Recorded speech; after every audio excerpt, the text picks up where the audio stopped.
Hello friends, welcome to Maitri's world. ఎప్పుడు ఇడ్లీలు దోశలు ఉప్మాలే కాకుండా అప్పుడప్పుడు ఇలా హెల్తీగా మనము ఇలా ట్రై చేద్దామండి. చాలా హెల్తీ కూడా. ఇది ఓవర్ నైట్ ఓట్స్ అండి. ఇది ఎలా చేయాలో మనం ఇప్పుడు చూద్దాం రండి. మనం దీన్ని బ్రేక్ఫాస్ట్గా తీసుకోవాలనుకున్నప్పుడు ముందు రోజు రాత్రి దీన్ని ప్రిపేర్ చేసి పెట్టుకోవాలి.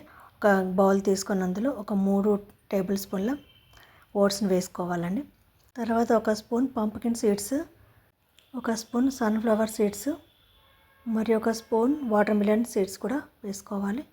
తర్వాత ఒక స్పూన్ చియా సీడ్స్ కూడా వేసుకొని తర్వాత మనకు సరిపడనని టోన్డ్ మిల్క్ మాత్రమే పోసుకోవాలి. వెన్న తీసినటువంటి పాలను మాత్రమే తీసుకోవాలి. అవి మునిగేంత వరకు తీసుకొని వీటిని ఒకసారి కలిపి మొత్తం అన్నీ కలిపి పక్కన పెట్టాలి. తర్వాత ఒక 5 బాదాంని తీసుకుంటాను. వీటిని కూడా రాత్రి నానబెట్టి పెట్టుకోవాలి. ఇప్పుడు మూత పెట్టి వీటిని ఫ్రిడ్జ్లో పెట్టుకుందాము. మర్నాడు ఉదయం తిని మూత తీసి చూస్తే ఇలా గట్టిగా అయి ఉంటుంది. పాలన్నీ పీల్చేసుకుంటుంది. తర్వాత కొద్దిగా కొంచెం పాలు వేసుకుంటే తినడానికి బాగుంటుంది. కొద్దిగా గోరువెచ్చని పాలు వేసుకుంటున్నాను నేను. తర్వాత బాగా కలుపుకొని పక్కన పెట్టాలి. తర్వాత మనం బాదం నానబెట్టుకున్నాం కదా, వాటిని కూడా మనము పొట్టు తీసుకోవాలి. ఇలా పొట్టుతో తినొద్దు కాబట్టి పొట్టు తీసుకొని వీటిని మనము సన్నగా కట్ చేసుకొని కానీ ఇలా కానీ మనం ఈ ఓట్స్ లోపల వేసుకోవచ్చు.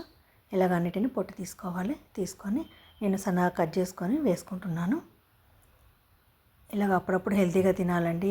రెగ్యులర్గా ఇవి టిఫిన్స్ కాకుండా అప్పుడప్పుడు ఇలా వారంలో 1-2 సార్లు తింటే బాగుంటుంది. తర్వాత ఒక 2 ఖర్జూరాలను కూడా చిన్న చిన్న ముక్కలుగా కట్ చేసుకొని వేసుకుంటున్నాను. తర్వాత నేను ఈరోజు యాపిల్ తీసుకుంటున్నాను. యాపిల్ని చిన్న చిన్న ముక్కలుగా కట్ చేసుకొని వాటిని కూడా వేసుకుంటున్నాను. కావాలంటే ఇంకా ఎక్కువ కూడా వేసుకోవచ్చు, లేదంటే బనానా వేసుకోవచ్చు. మన ఇష్టం, మనకి ఏ ఫ్రూట్ నచ్చితే ఆ ఫ్రూట్స్ వేసుకోవచ్చు. అంతే అండి, హెల్తీ బ్రేక్ఫాస్ట్ రెడీ అయిపోయింది. అప్పుడప్పుడు ఇలా హెల్తీగా తినడం మన ఆరోగ్యానికి చాలా మంచిది కాబట్టి అప్పుడప్పుడు నేను ఇలా ట్రై చేస్తూ ఉంటాను. మీకు నచ్చినట్టయితే మీరు కూడా ట్రై చేయండి. Thank you for the watching.